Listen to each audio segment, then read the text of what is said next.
అవును, గెలిచింది మీరే.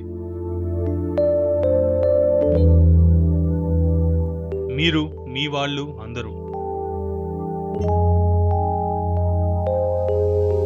అవిశ్వాసం అన్నవారు, విశ్వాసం లేనివారు మీరందరూ గెలిచారు. కానీ ఓడిపోయింది మేమే. ఎండాకాలం మండే ఎండల ధరల్లో మలమలా మాడుతున్నది మేమే.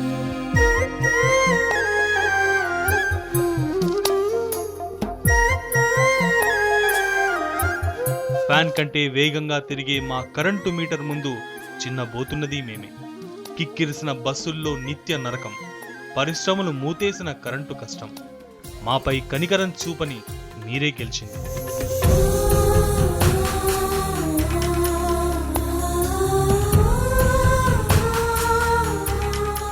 అవును, మీరు గెలుస్తారనే విషయం మీకు ముందే తెలుసు.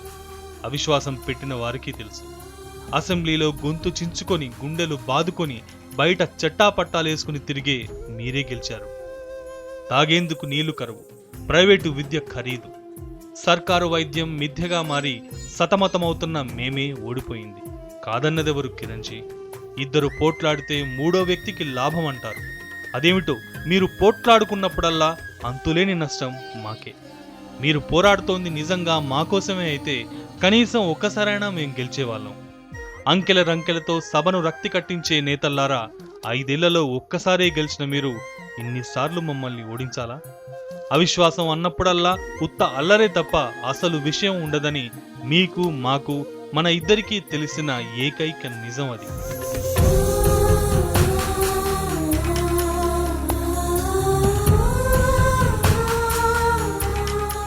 యాత్రల్లో ఉన్న నేతల మాటలు ఈటల కంటే, బల్లెం పోట్ల కంటే బలంగా ఉంటాయి. అదేంటో, జనం మాట వచ్చేసరికల్లా అంతా సర్దుకుంటారు. ఒకే తాను ముక్కలని నిరూపిస్తారు. తన గురించి ఒక్కసారి మాట్లాడమని గొల్లుమంటోంది పల్లె. ఇటువైపు చూడమని తాళం పడిన కంపెనీ కడుపు చించుకుంటోంది.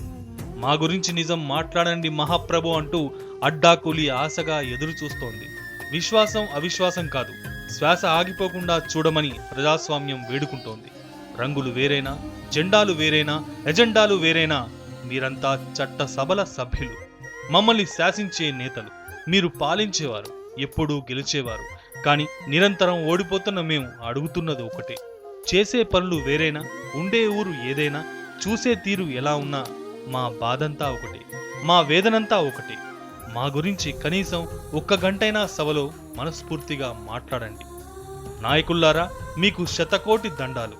గాంధీ తాత సాక్షిగా మీకు ఇవే మా వేడుకలు.